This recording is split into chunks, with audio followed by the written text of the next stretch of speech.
avec de tels textes aussi impressionnants qui se répondent tout en étant différents, je voudrais dire une première chose. Je ne suis pas exégète. Geoffroy vous l'a dit, je suis historien, donc je ne vais pas vous faire un commentaire de ces textes. Je n'en ai pas la compétence. Mais ce qui est mon propos ce soir, ça va être la rencontre de cette école biblique avec notre année carmélitaine. Car nous avons une grande famille religieuse, la famille carmélitaine, dont le nom nous renvoie à une des montagnes théophaniques de l'Ancien Testament, c'est-à-dire une des montagnes sur laquelle Dieu se manifeste. Et on vient dans le texte d'avoir deux montagnes sur lesquelles Dieu s'est manifesté. La première, c'est le mont Carmel, qui est proche de la mer, vers Tel Aviv aujourd'hui, le mont Carmel, où Élie défie les prophètes de Baal. Et c'est en rapport avec cette montagne, cet endroit où le peuple a été sommé de choisir son Dieu, une famille religieuse s'est développée très longtemps après l'Ancien Testament. Et là, il y a quelque chose qui doit déjà susciter notre étonnement, parce que le cycle d'Élie, ça nous met au IXe siècle avant Jésus-Christ, disons vers 850. Et puis, les premiers ermites du Mont Carmel, c'est à l'époque des croisades, c'est au Moyen-Âge, vous voyez, fin XIIe siècle, début XIIIe siècle. L'écart chronologique immense est là déjà pour éveiller notre curiosité. Il se trouve que la méditation de ces quelques chapitres, au total, on a le cycle d'Élie dans le premier livre des rois et celui d'Élisée à cheval sur, mais pas de manière immédiatement continue, qu'on va trouver dans le deuxième livre des rois. Alors, les exégètes nous disent que la composition de ce que nous appelons les deux livres des rois, qui au départ n'en ont fait qu'un seul, que cette composition a été complexe, qu'elle s'est étendue sur très longtemps, et il n'est pas indifférent pour nous de remarquer que les éléments du cycle narratif d'Élie font partie des passages les plus anciens de l'Écriture. Bien sûr, avec des éléments dans le livre d'Amos aussi. Bon. On a là quelque chose qui a été repris ensuite dans la composition du premier livre des rois, ce qui donne cet effet de rupture assez singulier. Vous avez un ouvrage qui vous parle de la monarchie en Israël, de ce qui se passe à partir de la mort de David, puis au temps de Salomon, puis ensuite la séparation des deux royaumes, Israël au nord, Juda au sud. Et tout à coup, dans cette histoire très linéaire, on voit insérer une espèce de bloc narratif qui apparaît comme quelque chose de totalement différent. Et c'est le cycle d'Élie. C'est assez bref ce qui nous est donné, quelques chapitres du livre des rois. Et là, on a quelque chose d'extrêmement fort, de brutal, on vient d'entendre, d'extrêmement dense. Et ce cycle d'Élie, il va se prolonger, pas immédiatement dans l'Écriture, par un autre cycle qui lui est lié. C'est celui d'Élisée. Élisée, le disciple d'Élie. Et vous avez peut-être compris que que dans la mission que donne de manière finale Dieu à Élie sur le rêve, il y aura celle de donner l'onction à Élisée, son successeur. Il y aurait énormément de choses à dire sur ces textes. Retenons simplement un élément qui, pour la suite de ce que je vais vous raconter, est certainement essentiel. C'est-à-dire la manière dont Élie va expliquer qui il est. Élie, c'est quelqu'un qui est venu des territoires à l'est du Jourdain, de Tishbé, la ville qui est la sienne, et qui est envoyé dans le royaume du Nord. L'essentiel de l'histoire d'Élie se joue dans le royaume du Nord, celui qu'on appelle Israël. Et Élie, son nom signifie « Mon Dieu, c'est le Seigneur ». Le nom qu'à lui seul, tout un programme, et définit toute la mission qui va être la sienne. Mon nom, c'est le Seigneur, c'est-à-dire que quand les autres s'appellent Akab, s'appellent Jézabel, ils ont un nom qui est le leur. Le nom d'Élie, c'est un nom propre, d'une certaine manière, mais c'est le nom d'un autre. C'est fondamentalement le nom du Seigneur. Là aussi, quelque chose de tout à fait exceptionnel. Et il dit ceci, « Par le Dieu d'Israël, devant la face duquel je me tiens. » Et ça, c'est quelques mots, livre ici en traduction française, ce Dieu devant la face duquel je me tiens, vous avez ce qui sera une intuition essentielle pour toute l'histoire de la famille religieuse qui est celle du Carmel. Vous voyez, tout repose là-dessus. Là, il y a quelque chose, si vous voulez, quand des hommes et un peu plus tard des femmes ont lu ces mots dans l'Écriture, et ces hommes, ils sont là sur les pentes du mont Carmel vers la fin du XIIe siècle, donc au moment où les royaumes chrétiens de Terre Sainte, c'est déjà la fin, ils sont en quelque sorte percutés par ces quelques mots. C'est par le Dieu d'Israël, devant la face duquel je me tiens. C'est-à-dire que la face désigne l'être de Dieu. Donc vous avez là quelque chose, ce qui nous dit qui est Dieu. Et cette expression, en présence de Dieu, fait d'Élie le messager de Dieu.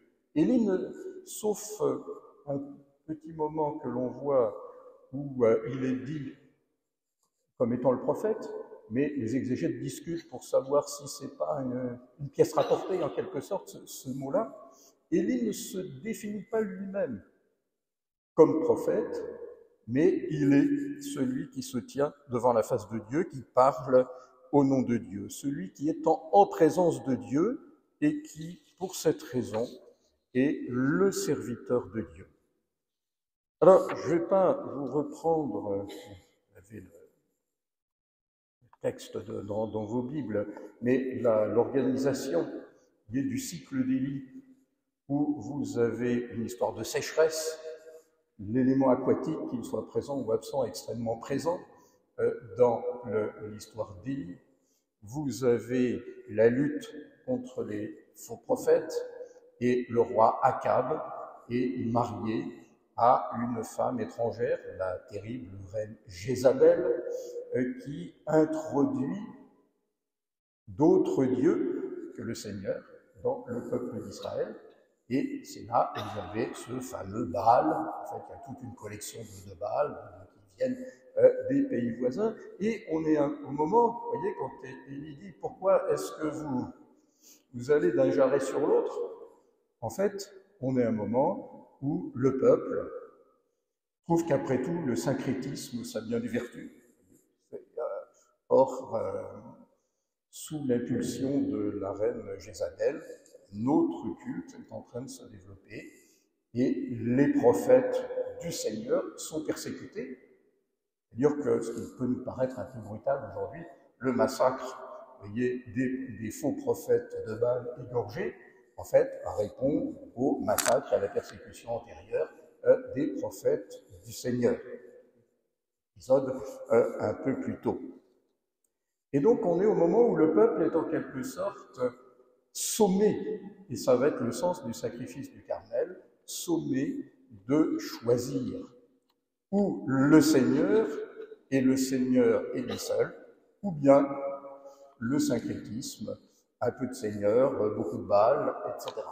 Et c'est le sens de cet épisode du sacrifice. Évidemment, vous pouvez imaginer que la reine Jézabel ne va pas vraiment apprécier ce qui s'est passé sur le mont Carmel et qu'ensuite Élie va être prié de disparaître, en tout cas s'il tient à la vie. Et c'est ce qui va nous conduire vers le deuxième texte, c'est-à-dire qu'Élie quitte le royaume d'Israël, le royaume du Nord, traverse tout le royaume de Juda, pas de Jérusalem, du temple, etc. Non, il va vers le désert, c'est-à-dire pleinement au sud. Et là, on a cet épisode tout à fait singulier pendant lequel le rédacteur ou les rédacteurs du texte, qui est un texte très sobre, qui ne donne pas de détails inutiles, et ben, si vous comparez avec les récits théophaniques de l'Exode, par exemple, c'est beaucoup plus parlant. Là, non, c'est... Mais chaque détail, voilà par hasard. Et Élie arrive, tout à fait au sud, à Beersheba, la porte du désert. Voilà que les pèlerinages font une première expérience du désert. Et là, Élie décide de laisser là son serviteur, et il part ensuite vers le désert. Et il y a un épisode entre l'entrée dans le désert et puis la théophanie sur le mont Horeb. On aurait pu évidemment ajouter un épisode très significatif. Élie est à bout de force, il en a assez. Pour lui, sa mission est ratée. Il n'est pas meilleur que ses pairs. En fait, il n'aspire qu'à une chose, c'est à mourir. Élie a laissé son serviteur derrière lui. Manifestement, il est parti sans provision. Et Élie, on sait qu'il va se reposer à l'abri d'un genêt. Et là, en fait, il y a un autre texte qui, pour les lecteurs d'Élie, est présent. Cet autre texte, c'est en Genèse 30, l'histoire d'Agar. Et Agar est complètement découragée. Elle a un fils d'Abraham, mais elle s'est fait éconduire avec son fils. Et là, on a, premier exemple, vous voyez, d'une scène d'accablement, où il n'y a plus d'issue. En fait, la personne ne souhaite qu'une chose, c'est de mourir. Et là, la lecture en parallèle des deux textes est vraiment intéressante. C'est-à-dire que, dans l'histoire d'Agar, il y a un buisson dans le désert.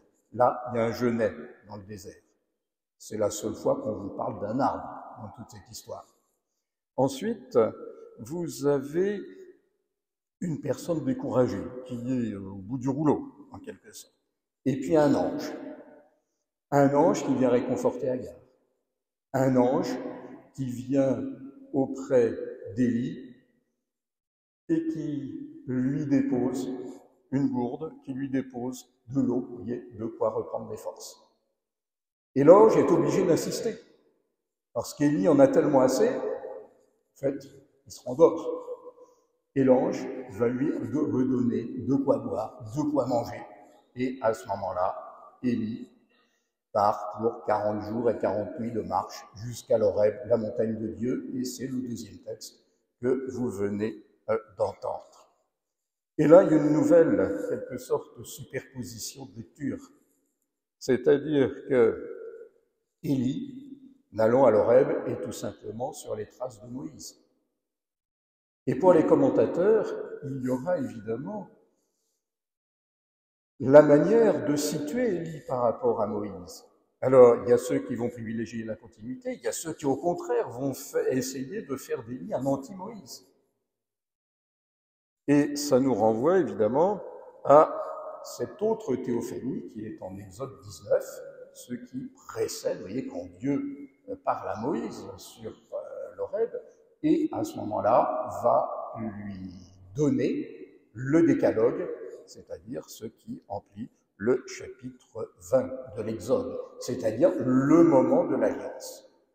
Sauf qu'au moment de l'alliance, il y a Moïse sur la montagne avec Dieu, et puis vous avez le peuple qui est tout en bas. Là, il n'y a personne. Et puis, les commentateurs sont interrogés aussi sur la manière dont le Seigneur accueille Élie. Que fais-tu là, Élie? C'est même répété par 2 fois. Alors, selon les commentateurs, on vous dira qu'il faut y voir une sorte de quelque chose qui serait plus du côté de l'étonnement ou plus du côté du reproche franc et massif. Quelque sorte, pourquoi toi ici? Pourquoi toi ici en un lieu sacré? Donc vous avez là un texte qui a suscité énormément de commentaires et qui nous conduit vers une autre montagne, celle de l'Horeb, celle de l'Alliance. Alors, à l'époque des croisades, au XIIe siècle, des ermites sont allés s'installer sur le mont Carmel, là où il y a eu le sacrifice et la déroute des prêtres de Baal. Ces ermites, c'est quelque chose d'encore inconstitué, c'est pas un ordre religieux, c'est des gens qui quittent le monde et viennent s'installer au plus près de Dieu, dans un endroit où il y a une source, évidemment important, il y en a une sur les pentes du mont Carmel, et puis vivre dans la prière, dans le silence. Le Carmel, c'est qui avait déjà connu une présence monastique à l'époque byzantine, et les ruines, les traces d'un monastère qui avait été détruit au début du 7e siècle par l'invasion perse. C'est donc repeuplé de manière chrétienne. Et cette présence d'ermites a conduit une forme d'organisation. Et en 1209, le patriarche latin de Jérusalem a donné à ses premiers ermites une règle. Et c'est la règle primitive du Carmel. Il explique comment on doit vivre sur cette sainte montagne. Notons que, à cette date, il n'est absolument pas question d'Élie ni d'Élisée dans le texte même de cette règle. Ce que les commentateurs envisageaient de 2 manières différentes.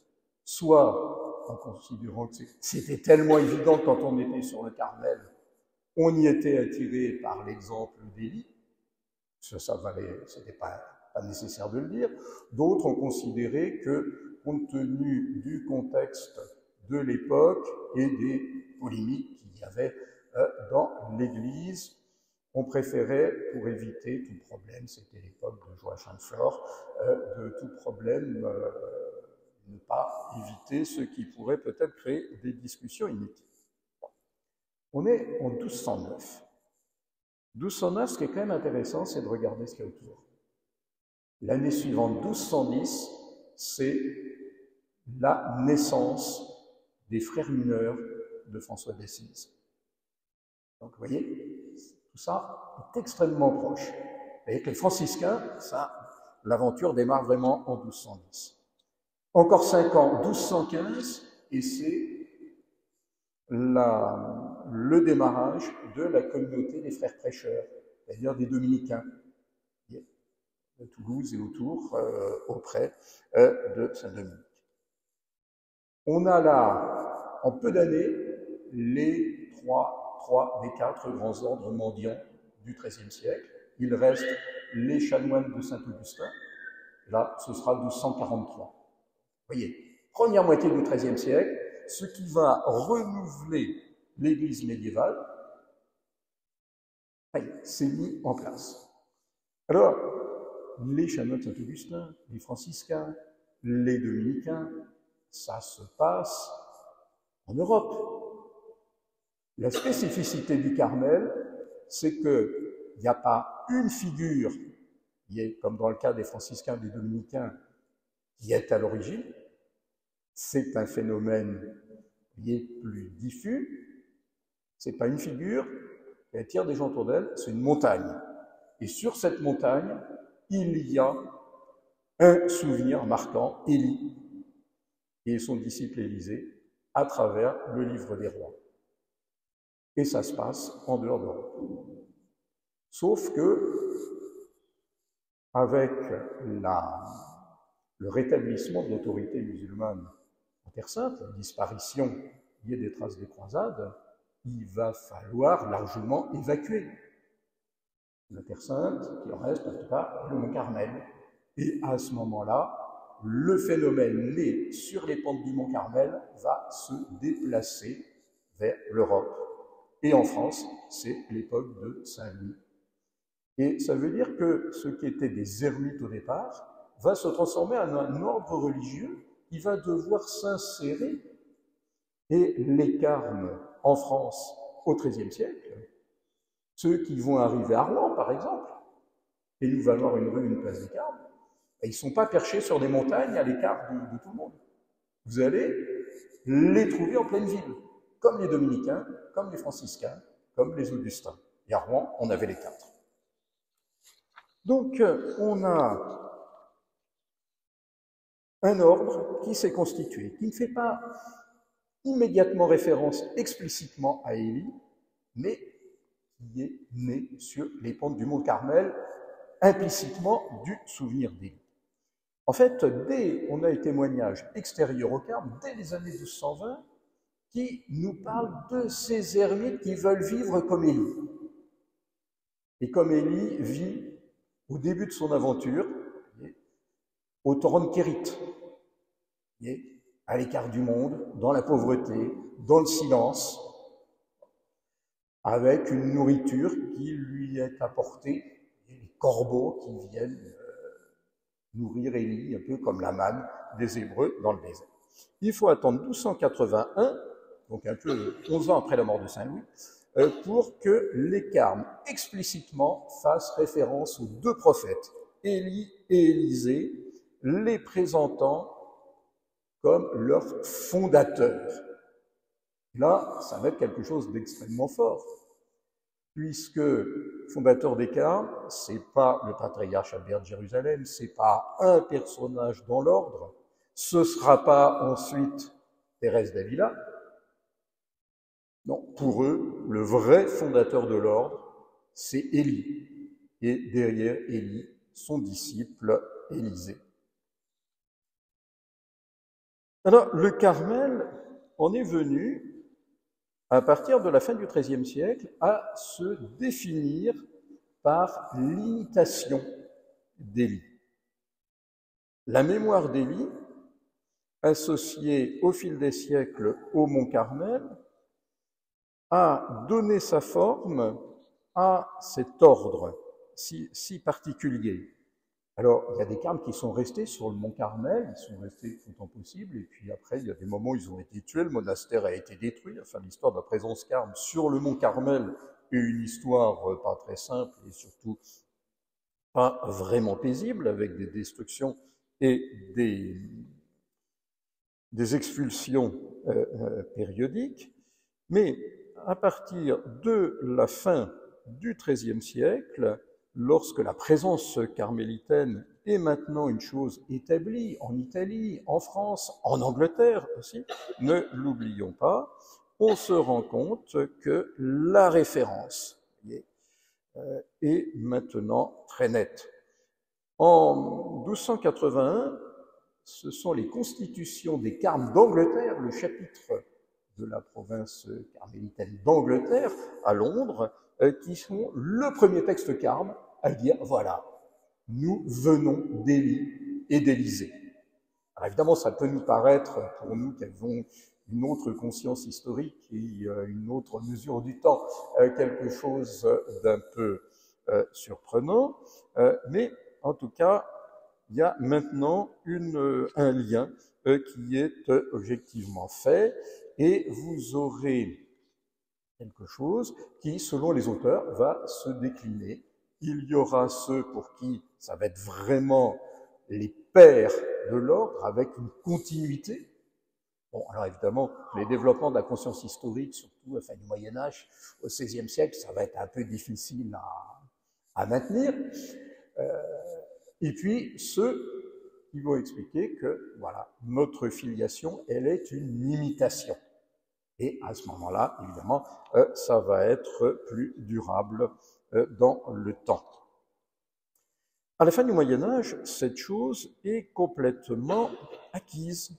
Alors, ça va déboucher sur la célébration, sur des fêtes de Saint-Élie, de juillet, et de Saint-Élysée, le 14 juin, à l'intérieur de l'ordre qui porte ce nom du mont Carmel. Donc voilà déjà un premier élément assez étonnant. Ensuite, ce qui est à mettre en évidence, c'est ce que le Carmel a apporté de spécifique à notre compréhension d'Élie et d'Élysée, parce qu'ils auraient simplement pu se raccrocher à une figure de l'Ancien Testament, mais on va avoir de la méditation du livre des rois un apport spécifique qui est celui des cas. Les pères de l'Église, qu'ils soient orientaux ou latins, ont commenté beaucoup d'aspects de la vie de ces deux prophètes. Alors, vous avez une première tradition qui est très représentée chez les pères grecs, qui va nous expliquer, voilà, Élie, c'est le terrible, l'intraitable, mais l'intransigeant, à qui Dieu va patiemment apprendre la miséricorde. Il lui a permis de fermer le ciel, il n'y a plus de pluie pendant plusieurs années, et en voyant les dégâts, en voyant la souffrance de la veuve de Sarepta, la mort de son fils, à ce moment-là, Dieu va apprendre la miséricorde à Élie. Je signale au passage que la résurrection du fils de la veuve de Sarepta, dans un texte qui est un des plus anciens de l'Écriture, est un moment pour nous qui mérite qu'on en dise deux mots.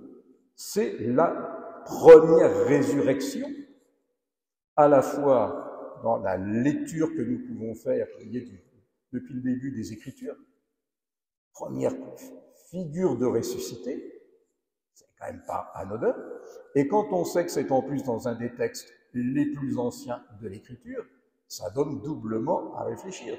Dans cette pédagogie de la résurrection, qui est l'Écriture, avec toutes les annonces.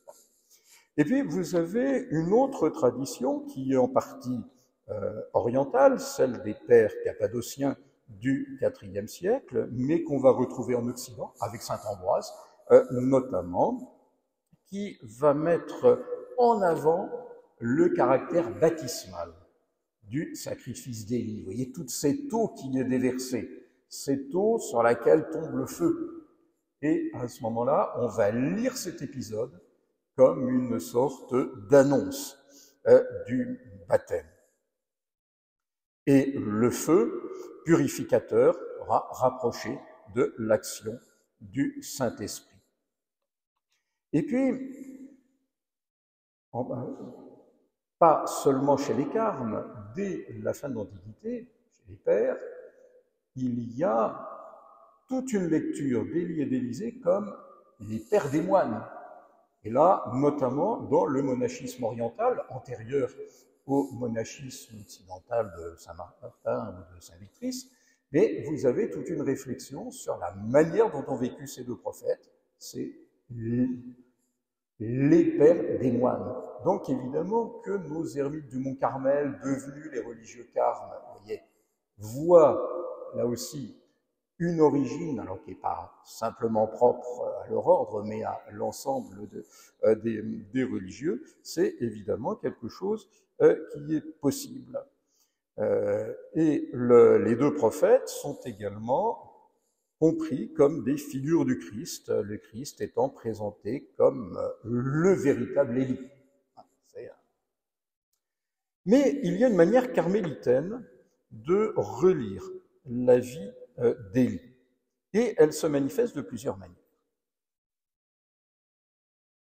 Il y a un épisode que les pères grecs ou latins ont laissé de côté, peut-être par respect. Ils n'ont pas commenté spécifiquement. C'est la rencontre d'Élie et de Dieu sur l'oreille. Oui, c'est assez étonnant, mais on a l'impression qu'on reste au pied de la montagne. On n'ose pas en parler. Et là, c'est sur ce point-là qu'on va avoir en particulier un apport qui est celui de la tradition carmélitaine. Saint Jean de la Croix, en Espagne, au XVIe siècle, celui qui, dans le sillage de Sainte Thérèse d'Avila, développe la réforme du Carmel dans sa branche masculine, Saint Jean de la Croix est le premier, si ce n'est à s'intéresser à la théophanie sur l'Horeb, en tout cas à la commenter vraiment. 5 de ses références à Élie concernent précisément cet épisode. C'est le cas dans la montée du Carmel de 8.4. Alors, si je vois encore assez clair, il est dit d'Élie notre Père qu'étant sur la montagne, il se couvrit le visage en la présence de Dieu. Ce qui signifiait la nécessité où nous sommes d'aveugler devant Dieu notre entendement, d'aveugler, la nécessité où nous sommes d'aveugler notre connaissance, notre esprit devant Dieu. Si Élie se couvrait la face, c'est que, connaissant sa bassesse, il n'osait entrer en contact avec une telle sublimité. Ah, évidemment, c'est l'exemple de Moïse, avant qu'il se couvre le visage, avant de s'approcher de Dieu. Il savait bien que tout ce qu'il pourrait voir et comprendre de particulier serait totalement différent de ce que Dieu est en lui-même. Il savait bien que tout ce qu'il pourrait comprendre de particulier serait totalement différent de ce que Dieu est en lui-même. Et là, ce commentaire, Saint Jean de la Croix, c'est le commentaire des mystiques. Et ça, évidemment, il y a là quelque chose de très spécifique. Et il y a également une strophe, la strophe 13, dans le Cantique spirituel, où l'on trouve ceci, je vous cite encore. Parce que le murmure de la brise, il est plus difficile à traduire de ce passage qui a donné lieu à des quantités de polémiques, fermons la parenthèse, parce que le murmure de la brise signifie la connaissance substantielle, en fait la connaissance de ce que Dieu est en lui-même. Évidemment, c'est ce qui est le plus impressionnant. Certains théologiens tiennent que notre Père Élie vit Dieu même dans ce souffle de brise légère qui se fit sentir à lui sur la montagne, à l'entrée de la caverne où il se tenait. Et là, évidemment, le commentaire nous conduirait beaucoup plus loin qu'il ne le faut ce soir, mais vous avez par derrière toute l'expérience mystique de Saint Jean de la Croix qui aide à comprendre, en tout cas à entrevoir, ce qu'il veut nous dire. Or, se voiler la face devant Dieu, ça c'est le premier apport, il y a de la compréhension. Et puis pour terminer, je voudrais parler de ce deuxième apport de la tradition carmélitaine. Et là, on revient à ce qu'Élie a dit de lui-même, lui qui se tient devant la face du Dieu vivant. Et on pourrait suivre le développement de toute cette formule et la manière dont elle a été reprise dans les grandes figures du Carmel. Voilà ce qu'écrit par exemple dans une lettre au tout début du XXe siècle, Sainte Élisabeth de la Trinité. Vivre en la présence de Dieu, n'est-ce pas un héritage que saint Élie a légué aux enfants du Carmel? Lui qui, dans l'ardeur de la foi, s'écriait « Il est vivant, le Seigneur en présence duquel je suis ». Et ensuite, elle développe toute une lettre destinée à ses amis, dans laquelle elle commente cette formule. Mais surtout, je voudrais terminer par un texte tout à fait qui est là encore un commentaire qui est dû à Edith Stein, Sainte Thérèse Bénédicte de la Croix, qui reprend dans un article pour une revue catholique allemande en 1935, on lui demande un petit sujet, expliquer l'histoire et l'esprit du Carmel.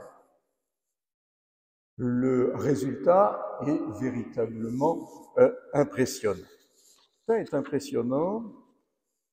Et j'en extrais, pour finir, quelques citations. Se tenir devant la face du Dieu vivant, telle est notre vocation, c'est-à-dire celle du Carmel. La vie du saint prophète nous en fournit le modèle. Il se tenait devant la face de Dieu, car c'était le trésor infini pour lequel il abandonna tous les biens terrestres. Là, se tenir devant la face de Dieu, c'est avoir considéré que tout le reste n'est rien. C'est avoir tout laissé, parce que c'est là la seule chose qui compte. Il est ainsi, poursuit sœur Thérèse Bénédicte de la Croix, il est ainsi pour nous un modèle de la pauvreté évangélique, dont nous avons fait vœu une authentique figure du Sauveur. Donc, vous voyez, c'est Élie, que ce soit dans le torrent de Kérit, que ce soit Élie au désert, le dépouillement, vous voyez, la pauvreté, et cette pauvreté que Thérèse Bénédicte de la Croix dit être évangélique. Vous voyez, le Dieu vivant, c'est celui d'Élie, c'est le Christ. Élie se tient devant, poursuit-elle, se tient devant la face de Dieu, car tout son amour est pour le Seigneur. Il vit en dehors de toute relation humaine naturelle. Effectivement, d'Élie, on sait d'où il vient, et puis c'est tout. Élie, espèce de personnage qui déboule dans le livre des rois, avec une carrière foudroyante, fracassante, et puis qui ensuite va repartir d'une manière encore plus spectaculaire, enlevé au ciel sur un char de feu, sous les yeux de son disciple Élisée. Par sa vie de pénitence, il expie les péchés de son temps. L'affront infligé au Seigneur par l'idolâtrie du peuple égaré l'affecte si douloureusement qu'il souhaite mourir. Et le Seigneur le console comme il ne console que ses amis de prédilection. Il lui apparaît lui-même sur une montagne solitaire. Il se révèle à lui dans le doux murmure qui suit le déchaînement de l'orage et lui fait connaître sa volonté par des paroles claires. Le prophète, dit-elle encore, le prophète qui sert le Seigneur avec une totale pureté de cœur et un détachement absolu de tout le créé, est aussi un modèle d'obéissance. Il se tient devant la face de Dieu comme les anges, devant le trône éternel, attentif au moindre signe de lui, toujours prêt à le servir. Il n'a d'autre volonté que celle de son Seigneur. Et souvenons-nous justement du nom même d'Élie, qui indique ce dépouillement absolu devant le nom du Seigneur, devant la volonté du Seigneur. Et Élie, c'est celui qui connaît l'épreuve, mais conclut Thérèse Bénédicte de la Croix, mais celui qui reste si inconditionnellement fidèle à Dieu peut être aussi assuré de la fidélité divine. Et c'est ce qui se passe sur le Carmel au moment du sacrifice. C'est ce qui se passe aussi au moment de la lassitude extrême et de la tristesse en mourir, qui est celle dans la route de l'Horeb sur le désert. Sœur Thérèse Bénédicte de la Croix, Jean-Paul II en a fait une sainte, a fait une patronne de l'Europe, et on aura l'occasion de découvrir plus avant son œuvre à l'automne. Et là, vous voyez, sainte du siècle passé, qui est une fille d'Israël devenue carmélite, baptisée dans le but de devenir carmélite, explicitement. Et vous voyez comment, par elle en particulier, mais elle est aussi la fille de Thérèse d'Avila, elle est complètement dans l'histoire de son ordre, on voit la figure d'Élie et celle d'Élisée, les disciples par derrière, je vais moins parler ce soir. Vous voyez, venir jusqu'à nous. Il y a pas tant, même parmi les grands prophètes, vous voyez, de figures qui soient aussi proches et aussi parlantes pour nous. Merci.